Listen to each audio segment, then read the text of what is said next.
YouTube पर मिलने वाली हिंदी रोमांटिक और सेंशुअल कहानियों में शायद अब तक की सबसे अच्छी कहानियों में से एक ये कहानी है। मुझे पूरी उम्मीद है कि इस कहानी को सुनने के बाद आप हमारे चैनल पर हर कहानी को बार बार सुनने के लिए आएंगे। हमारे चैनल को सब्सक्राइब करना ना भूलें। आइए सुनते हैं ये खूबसूरत कहानी। भोपाल की सुबह अपने आप में कुछ अलग ही होती है। झीलों का शहर, नीली हरी झलक से भरा और चारों तरफ ताजगी की हल्की महक। मगर इस सुंदरता के बीच शनाया की जिंदगी उतनी भी रंगीन नहीं थी। शनाया 26 साल की साधारण सी लड़की, जो एक एडवर्टाइजिंग कंपनी में कॉपीराइटर के तौर पर काम करती थी। कंपनी का दफ्तर बड़ा और आधुनिक था। वहां काम करने वाले ज्यादातर लोग फैशनेबल, खुले विचारों वाले और दिखावे में तेज थे। मगर शनाया को देखकर अक्सर लोग ठिठोली कर बैठते। उसका चेहरा आकर्षक नहीं कहा जा सकता था। साधारण नैनंक्ष, हल्की सांवली त्वचा और एक भोला सा मासूम चेहरा। ऑफिस के कई सहकर्मी पीछे से कहते, अरे यार, ये कैसे एड्स बनाएगी, खुद को देखो तो जरा। कभी कोई मजाक में उसकी ड्रेसिंग सेंस पर तंज कसता, तो कभी कोई उसकी हंसी का मजाक उड़ाता। शनाया इन सबको अनसुना करने की कोशिश करती। दिल से वो बेहद संवेदनशील थी, मगर चेहरे पर उसने हमेशा एक मुखौटा पहना हुआ था, मुस्कान का। वह जानती थी कि अगर उसने गुस्सा या दुख दिखाया तो लोग और भी ज्यादा हंसेंगे। रात को घर लौटते समय अक्सर वो आईने के सामने खड़ी होकर सोचती, क्या सच में मैं इतनी साधारण हूं कि लोग सिर्फ मेरा मजाक उड़ाए? क्या इंसान की कीमत सिर्फ सुंदरता से होती है? मगर फिर खुद को समझाती, नहीं शनाया, तू मेहनती है, तेरे पास दिमाग है, दिल है, यही तेरी ताकत है। ऑफिस की दुनिया के अलावा उसकी जिंदगी में बहुत खालीपन था। वो भोपाल में अकेली किराए के फ्लैट में रहती थी। माता पिता किसी और शहर में रहते थे। दोस्त थे, मगर उतने गहरे नहीं कि वह उनसे दिल की बातें कह सके। इसी बीच एक दिन ऑफिस की सहेली ने कहा, शनाया, इस वीकेंड कुछ अलग करते हैं। भोपाल के पास नरसिंहगढ़ फोर्ट चलते हैं। सुना है बड़ा रहस्यमयी है, लोग कहते हैं वहां आत्माएं भटकती है। बाकी दोस्तों ने भी हामी भरी। हाँ, अच्छा रहेगा, थोड़ा एडवेंचर मिलेगा। शनाया ने पहले तो हंसते हुए मना करना चाहा, अरे भई, ये सब भूत प्रेत की कहानियां हैं, मुझे इन पर विश्वास नहीं। मगर जब सबने मिलकर जिद की तो उसने भी हामी भर दी। ठीक है, मैं भी चलूंगी, वैसे भी थोड़ा घूमना फिरना अच्छा रहेगा। शनाया ने उस रात डायरी में लिखा, लोग मुझे चाहे कितना भी साधारण समझें, मुझे फर्क नहीं पड़ता। शायद सच में मैं अलग नहीं दिखती, मगर मैं महसूस करती हूँ कि मेरे अंदर कुछ है जो मुझे औरों से अलग बनाता है। पता नहीं ये सफर मुझे क्या दिखाने वाला है। बस इतना जानती हूँ कि जिंदगी हर दिन एक नया पन्ना खोलती है, और शायद अब मेरा नया पन्ना शुरू होने वाला है। वह मुस्कुराकर लाइट बंद कर सो गई। उसे जरा भी अंदाजा नहीं था कि आने वाले दिन उसकी जिंदगी को ऐसे मोड़ पर ले जाने वाले हैं, जहाँ हकीकत और ख्वाब की दीवारें टूट जाएंगी, और जहाँ उसे वो मिलेगा जिसकी उसे तलाश भी नहीं थी। एक ऐसा प्यार जो अनोखा, अलौकिक और अमर होने वाला था। शनिवार की सुबह थी। भोपाल से करीब 100 किलोमीटर दूर नरसिंहगढ़ फोर्ट की यात्रा के लिए शनाया और उसके ऑफिस के 4 दोस्त तैयार थे।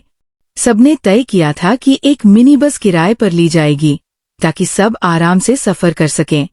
बस जैसे ही भोपाल शहर से निकलकर हाईवे पर पहुंची, माहौल बदल गया। ऊंचे ऊंचे पेड़, खेतों में काम करते किसान और कभी कभी दूर से दिखाई देती पहाड़ियों की छाया, सब कुछ उस सफर को खास बना रहा था। दोस्तों में से पूजा, जो शनाया की सबसे करीबी सहेली थी, उत्साह से बोली, अरे शनाया, सुना है इस फोर्ट में पहले राजा महाराजाओं का राज था। कहते हैं कि एक राजकुमार की आत्मा वहां अब भी भटकती है। बाकी सब हंस पड़े।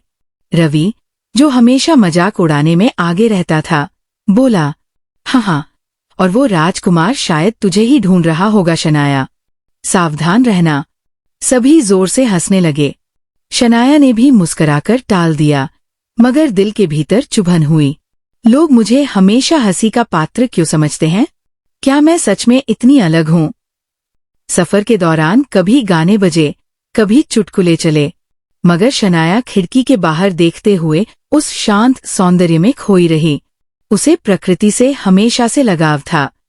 पेड़ों की हरियाली, हवा का झोंका और दूर दिखते गांव की झलक उसे अपनी ही दुनिया में ले जाते।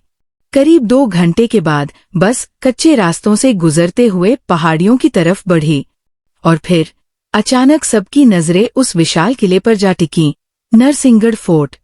ऊंची पहाड़ी पर बसा वह किला किसी बीते जमाने का गवाह लग रहा था।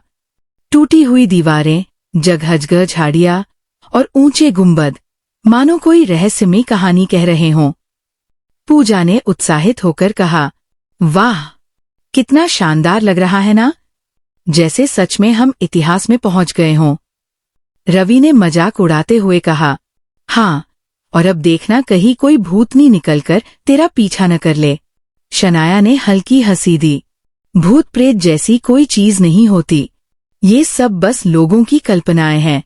किले के अंदर जाते ही सबने देखा कि जगह जगह टूटे खंडहर, अंधेरी गलियां और पुराने शिलालेख पड़े हुए थे। दीवारों पर उकेरी गई आकृतियां अब धुंधली हो चुकी थीं, मगर उनमें बीते समय का गौरव अब भी झलकता था। शनाया ने अपने हाथ से दीवार छूकर महसूस किया, कितनी सदियां बीत गई, कितने लोग आए और गए, और अब ये किला बस खामोशी का घर है। किले के गाइड ने उन्हें समझाया, यहाँ पहले नरसिंहगढ़ के राजाओं का राज था। कहते हैं कि एक राजकुमार जय इस किले में रहस्यमयी परिस्थितियों में मारा गया था। तभी से लोग कहते हैं कि उसकी आत्मा यहाँ भटकती है। सबकी आंखों में जिज्ञासा थी, मगर शनाया ने धीरे से मुस्कुराकर सोचा, फिर वही पुरानी कहानियां। लोग डर बनाने के लिए कुछ भी कह देते हैं। किले के अंदर घूमते हुए शाम ढलने लगी। सूरज की लालिमा टूटे फूटे खंडहरों पर पड़ रही थी, जिससे वो और भी रहस्यमय लगने लगे। हवा में अचानक ठंडक बढ़ गई। पक्षियों की आवाजें भी मानो धीरे धीरे कम हो गईं। रवि ने मजाक उड़ाने के अंदाज में कहा, ओह, देखो, माहौल कितना डरावना हो रहा है, अभी तो भूत आ जाएगा। सब हंसे, मगर शनाया ने महसूस किया कि वातावरण सच में भारी हो रहा है। उसके दिल में एक अजीब सी घबराहट उठी। उसने खुद को समझाया, नहीं, ये बस मेरा वहम है।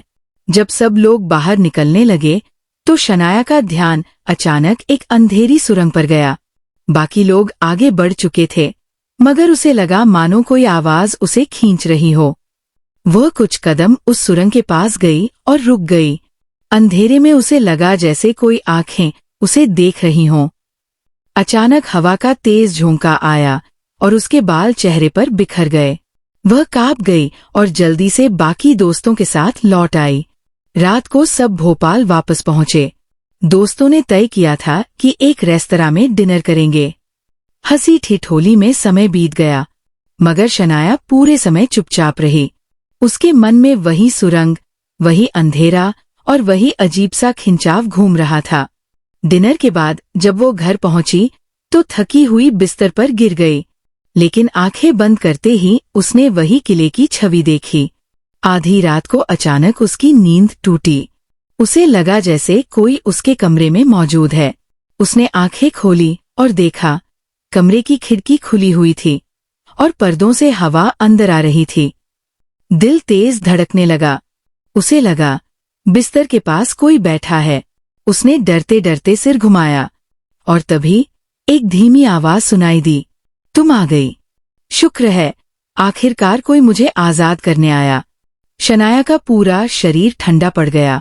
वह चीखना चाहती थी, मगर आवाज गले में ही अटक गई। उसकी आंखों के सामने धीरे धीरे एक आकृति बनी। एक नौजवान युवक, शाही परिधान में, मगर चेहरा उदास और आंखें बेहद गहरी। मैं जय हूं, उस किले का बंदी। सदियों से इंतजार कर रहा था किसी का, और आज तुमने मुझे मुक्त कर दिया। शनाया के होश उड़ गए। उसकी दुनिया, जो अब तक तर्क और वास्तविकता पर खड़ी थी, पल भर में ढह गई। ये रात उसकी जिंदगी की सबसे अजीब और सबसे डरावनी शुरुआत थी। कमरे में अजीब सी खामोशी पसरी हुई थी। घड़ी की सुइयां 12 बजा चुकी थी। बाहर सड़क पर कभी कभार किसी गाड़ी के गुजरने की आवाज आती, लेकिन उसके बीच जो सन्नाटा था वो शनाया को और बेचैन कर रहा था। उसने गहरी सांस ली और खुद को समझाने की कोशिश की। नहीं, ये सब मेरा वहम है। शाम को फोर्ट में जो कुछ देखा वही दिमाग में घूम रहा है।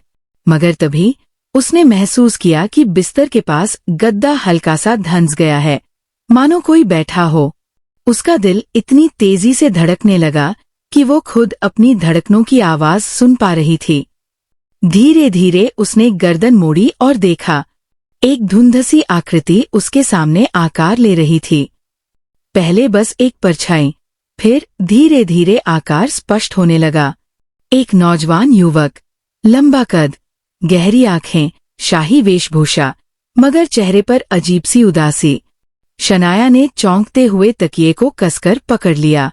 आवाज कांप रही थी। कौन हो तुम? वह युवक हल्की मुस्कान के साथ बोला। डरो मत, मैं तुम्हें नुकसान पहुंचाने नहीं आया हूं। मैं जय हूं। जय? शनाया ने हैरानी से दोहराया।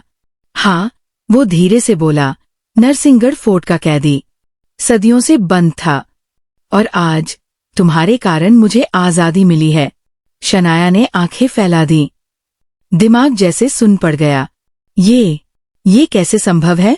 आत्माएं तो सिर्फ कहानियों में होती है। मैं सपना देख रही हूं, है ना? जय ने उसकी ओर देखते हुए सिर हिलाया। काश ये सपना होता, मगर मैं यथार्थ हूं, बस तुम्हारी दुनिया का नहीं, एक और लोक का हिस्सा। उसकी आवाज में अजीब सी खनक थी, न डराने वाली, न पूरी तरह कोमल, बल्कि एक ऐसी गहराई से भरी हुई जो सीधे दिल में उतर जाए। शनाया ने खुद को संभालते हुए पूछा, अगर तुम सच हो तो मुझे ही क्यों दिखे?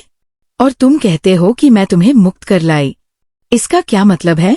जय की आंखों में चमक उभरी।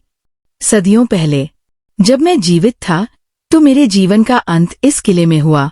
मेरे साथ विश्वासघात हुआ और मैं वही बंध गया। मेरी आत्मा आजाद नहीं हो पाई।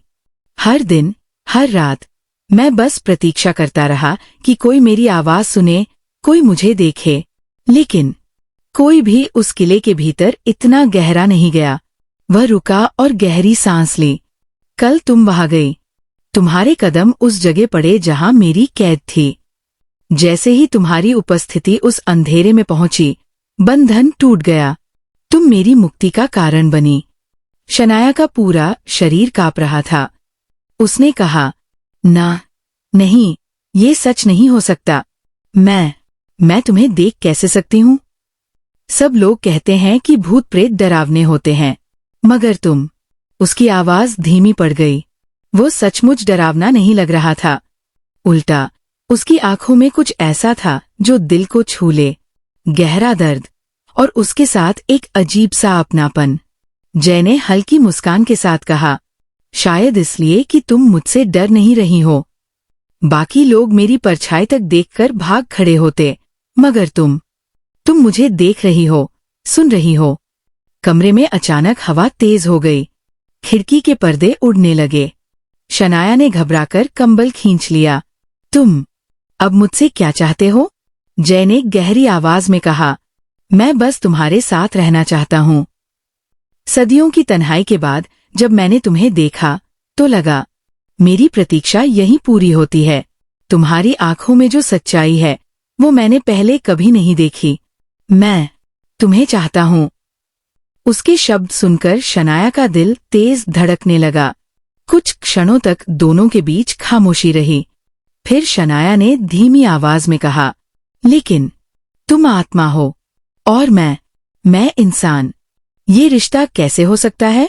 जय उसके पास झुकाया। प्यार किसी बंधन को नहीं मानता शनाया, न शरीर का, न समय का। मैं जानता हूं कि ये आसान नहीं है, मगर मेरे पास और कोई नहीं। मैं बस तुम्हारे साथ जीना चाहता हूं, भले ही मेरे पास जीवन नहीं है। शनाया की आंखें नम हो गईं। वह चाहकर भी विश्वास नहीं कर पा रही थी कि जो कुछ उसके सामने घट रहा है वो सच है। उसने धीरे से कहा, अगर ये सच है तो मुझे समय दो, मैं अभी बहुत उलझन में हूं। जय ने सिर हिलाया। मैं तुम्हें मजबूर नहीं करूंगा, बस इतना जान लो कि अब मैं तुम्हारे पास रहूंगा। जब तुम अकेली होगी मैं तुम्हारे साथ रहूंगा, तुम्हारी हर धड़कन के साथ। इतना कहकर उसकी आकृति धुंध में घुलने लगी। शनाया ने घबराकर पुकारा, रुको, मत जाओ। उसकी आवाज कमरे में गूंजकर रह गई। जय की आकृति पूरी तरह ओझल हो गई, मगर उसके शब्द हवा में तैरते रहे। मैं यही हूं, हमेशा। शनाया देर तक जागी रही। उसके दिमाग में सवाल ही सवाल थे। क्या वो पागल हो रही है? क्या ये सब उसकी कल्पना है, या सचमुच उसने किसी आत्मा से मुलाकात की है? आखिरकार थककर वो सो गई। सुबह जब नींद टूटी तो कमरा वैसा ही था। खिड़की बंद थी, पर्दे शांत थे, मगर बिस्तर के पास गद्दे पर एक हल्की सी सिलवट अब भी मौजूद थी, मानो रात को कोई वहां बैठा हो। शनाया ने कांपते हुए उसे छुआ, और उसी क्षण उसे लगा जैसे किसी ने धीरे से उसका हाथ थाम लिया हो। अदृश्य मगर गर्माहट भरा स्पर्श। उसके होठों से एक धीमी फुसफुसाहट निकली। जय। उस दिन ऑफिस में वह बार बार खो जाती। सहकर्मी बातें करते रहे, मजाक उड़ाते रहे, मगर उसे कुछ सुनाई नहीं दे रहा था। उसके दिमाग में बस वही चेहरा, वही आवाज और वही रहस्यमय एहसास घूम रहा था।